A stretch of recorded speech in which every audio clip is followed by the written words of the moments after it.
Hi everyone समस्त को स्वागत करछि मोर यूट्यूब चैनल को। सो डियर स्टूडेंट्स पुणी थरे आउ गोटे वीडियो नहीं आछि इतिहास जो रही प्लस टू रो कलिंग युद्ध तो मोर मानकर गोटे अच्छी टॉपिक से टॉपिक रु कौन कौन इंपोर्टेंट आसीबो क्वेश्चन सब गुरुत्वपूर्ण सब प्रश्न से विषय आम ये वीडियो डिस्कस करवा।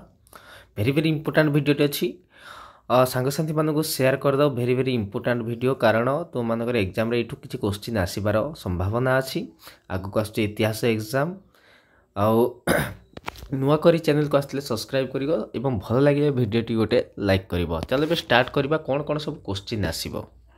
प्ले फर्स्ट क्वेश्चन देखो इट देछि निम्नोक्त मध्यरु किए अशोकंकर पिता थिले। वेरी वेरी इंपोर्टेंट क्वेश्चन किए थिले अशोकंकर पिता या राइट आंसर हो पिले बिंदुसार के ना बिंदुसार थिले अशोकंकर पिता। एवं सेकंड क्वेश्चन निम्नोक्त किए मौर्य वंशर प्रतिष्ठाता थिले। मौर्य वंशर प्रतिष्ठाता किए थिले ना अशोक थिले ना खारवेल थिले बिंदुसार थिले ना चंद्रगुप्त मौर्य थिले। या राइट आंसर हम चंद्रगुप्त मौर्य। मौर्य शासनर प्रतिष्ठा बा मौर्य वंशर प्रतिष्ठाता थिले के ना चंद्रगुप्त मौर्य। जदि क्या स्पीड लगु थाए वीडियो आमर गोटे ऑप्शन जोटा अच्छी 0.5x रे देखिपार ना जदि स्लो थी वीडियो ताको स्पीड करी 1.5 रे तुम मैंने देखिपार किसी प्रोब्लेम ना यूट्यूब रे से अच्छी opportunity. Okay so next video next तुम क्वेश्चन कौन देछि पिले ना अशोक केबे सिंहासन आरोहण करथिले।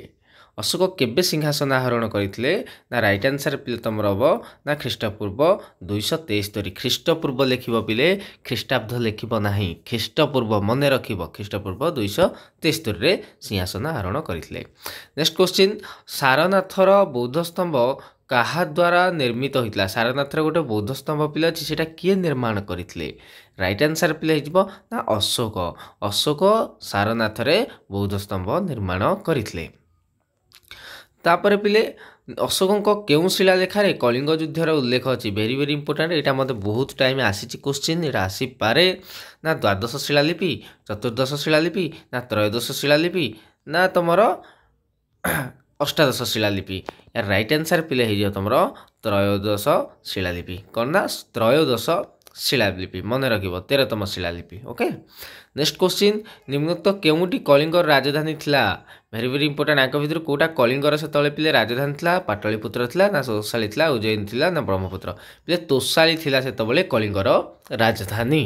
ओके मन रखिब तोसाली थिला सेही जो हमर कलिंग युद्ध समय कलिंगर राजधानी। ओके निम्नोक्त केउं बौद्ध सन्यासी द्वारा अशोक बौद्ध धर्म रे दीक्षित होइतला। एटा बहुत टाइम पचारे पिले। ओके बहुत इंटरेस्टिंग क्वेश्चन यहाँ गोटे पिले यहाँ हो तुम पिले कौन ना उपगुप्त द्वारा क्या द्वारा ना उपगुप्त अशोक को बौद्ध धर्म रे दीक्षित करथिले। ओके नेक्स्ट क्वेश्चन निम्नोक्त मध्यरु केउ मसिया रे अशोक कलिंग आक्रमण करथिले। केउ मसिया रे अशोक कलिंग को आक्रमण करथिले। ख्रीष्टपूर्व पिले हो राइट आंसर 261 केते ना 261 मन रखिब 261 से कलिंग युद्ध होइतला बा कलिंग को आक्रमण करथिले। नेक्स्ट क्वेश्चन ना अशोक धर्म प्रचार पई निजर पुत्र और कन्या को केउ स्थान को प्रेरण करथिले। सिंहल बर्मा अफगानिस्तान ना चीन कोठी से प्रेरण करथिले तार पुत्र और कन्या को धर्म प्रचार करबा पई ना तुमर सिंहल। सिंहल माने पिले श्रीलंका आमे कहि परिबा ताको। ओके नेक्स्ट क्वेश्चन निम्नोक्त केउं मसीह रे अशोक मृत्युवरण करथिले। एटा बिले जो ख्रीष्टपूर्व 232 केते ना ख्रीष्टपूर्व 232 रे से मृत्युवरण करथिले।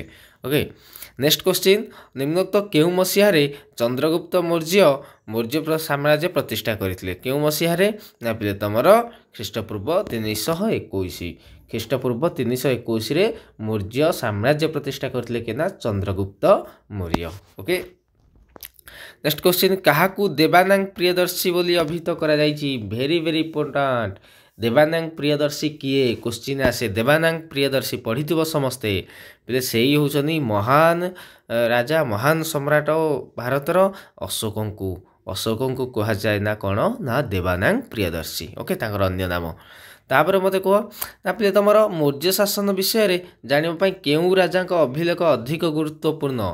कौ राजा ठारू मौर्य शासन विषय अधिक आम जाना पाई ना पिले तुम अशोक अभिलेख जना जाए मौर्य शासन विषय। ओके तापर क्वेश्चन अच्छी पे तुम मौर्य सरकार निम्नोक्त केउं शासन उपरे प्रतिष्ठित थिला को शासन उपर मौर्य सरकार प्रतिष्ठित थिला तुम कौन ना राजतंत्र सेठी पिले राजतंत्र देखा दउतला ना गणतंत्र थिला ना संघीय व्यवस्था थिला ना एकछत्रवाद सेठी थिला पिले कौन ना राजतंत्र व्यवस्था ओके तापर क्वेश्चन निम्नोक्त किए राजा का मुख्य उपदेष्टा थिले सेनापति थिले प्रधानमंत्री पुरोहित ना मंत्रिमंडल प्रधानमंत्री थिले पिले सेतल कहा जाउतला ना प्रधानमंत्री ओके नेक्स्ट क्वेश्चन मौर्य राजा धर्म उपदेष्टा को कौन कह जाउतला मौर्य राजा धर्म उपदेष्टा को कौन कह जाउतला ना तुम पिले राइट आंसर हो पुरोहित कौन कह जाउतला ना पुरोहित कह जाउतला राजा धर्म उपदेष्टा को पुरोहित कह जाए सेत बड़ समय ओके कलिंग युद्ध अशोक ठारे की परिवर्तन आनिला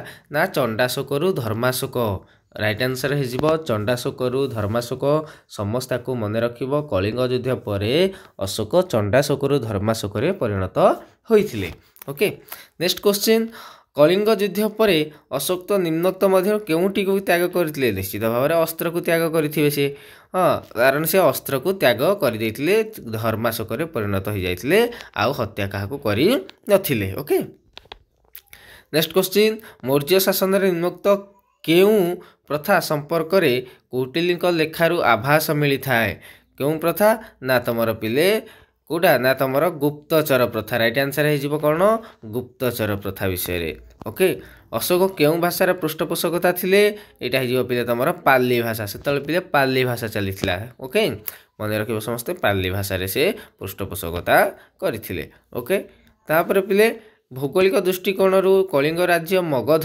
साम्राज्यर केउं दिगरे अवस्थित था अच्छा कलिंगटी आमर मगध माने एबेकार पिले तुम जानि समस्त पाटना जो बिहार पाटना अंचल से अंचल टाक कहुला मगध ओके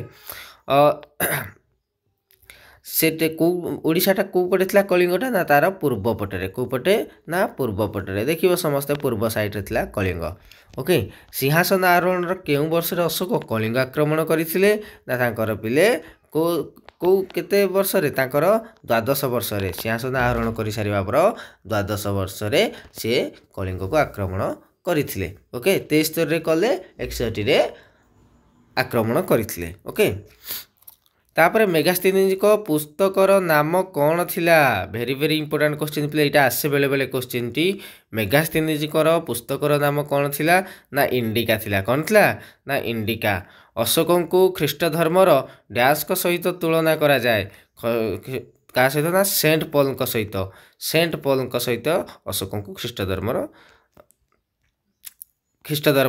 सेंट पॉल सहित तुलना करा जाए अर्थशास्त्र जना जाए जे डैश थिला स्थानीय शासन सर्वनिम्न संस्था सेटा हिसाब तुम ग्राम ओके निश्चित भाव में भिडियोटी बहुत हेल्पफुल अच्छी तुम मानक या भितर गोटे दुटा क्वेश्चन आसीपे ये जीतिक क्वेश्चन को मन रखीदेव आउ लिखिदेक दी तीन थर रिवाइज करदेव भिडियो को दुईथर देखीदेव आ मन रही संपूर्ण भाव में आशा करुँची तुम मैंने बहुत भल रिजल्ट कर एग्जाम इतिहास मत बहुत इजी इजी क्वेश्चन आसे आउ बेसिकाली पिले तुम मैंने एक मार्किया भल जदि ठीक ठाक लिखुच तो भल मार्क आसो कारण एक मार्क गोटे भूल होगला भूल काटी दियंती ओके नुआ आसले चैनल को तुम सब्सक्राइब कर सांग मानक एबे सेयार कर दियो तुम जिते सब +2 सांग अच्छा भिडियोटी को बहुत हेल्पफुल अच्छी आउ नेक्स्ट वीडियो पुणी थे आसीज तुम मैंने जीव मोर प्लेलिस्ट को चैनल प्लेलिस्ट अच्छी +2 पास गोटे अच्छी 100% से क्लिक कर हिस्ट्री पाइज एवं पॉलिटिकल साइंस सेकेंड ईयर जब पॉलिटिकल साइंस चाहूँ वीडियो